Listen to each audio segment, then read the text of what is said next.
అయితే చెప్తున్నా నేనైతే ఏ పార్టీ అయినా సరే, వైసీపీ పార్టీ అయినా సరే, టీడీపీ పార్టీ అయినా, జనసేన పార్టీ అని ఏ పార్టీ అధికారంలో ఉన్నా సరే దాడులనేది తీవ్రంగా ఖండించాలి. ఏ పార్టీలో ఉన్నా సరే.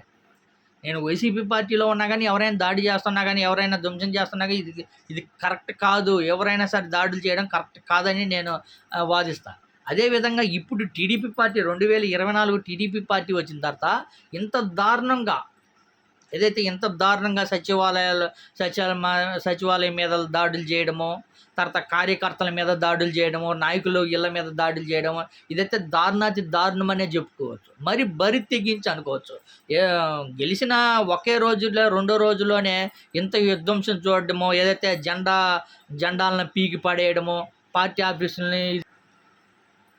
ఆఫీసులను ధ్వంసం చేయడము, సచివాలయంలో ఉన్న బోర్డులన్నీ బీకేయడము, కంప్యూటర్స్ ధ్వంసం చేయడము, కుర్చీలన్నీ ఎర్రగొట్టడము ఎంతవరకు కరెక్ట్?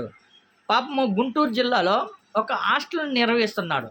హాస్టల్ బోర్డు మీద కేవలం ఒకే ఒక కారణంతో హాస్టల్ యజమానిని కొట్టి దారుణంగా హింసించి ఆ పెద్ద ఆయన్ని మోకాల మీద నిలబెట్టి కాళ్ళు పట్టించుకోవడం ఎంతవరకు కరెక్ట్? ఇది మానవత్వమేనా? ఎవడైనా ఏ పార్టీకైనా సంబంధం ఇవ్వండి. అతను ఒక పేరు రెడ్డి అని పేరు పెట్టుకోవడం ఆయన చేసిన తప్ప. గతం ఇంత దారుణంగా ఎవరిస్తే ఇదే కంటిన్యూ అయిద్దా? ఇదే పార్టీ కొనసాగిద్దా? 5 సంవత్సరాలే ఏ పార్టీ అయినా గుర్తుపెట్టుకోండి. 5 సంవత్సరాలే ఏ పార్టీ అయినా ఎవరైనా శాశ్వతంగా జీవితాంతం ఎవడో ఉండడు, ఎవడో పుట్టినోడు సావక మానడు. అంతేగాని ఇంత దారుణంగా వ్యవహరించడం అంత కరెక్ట్ కానే కాదు.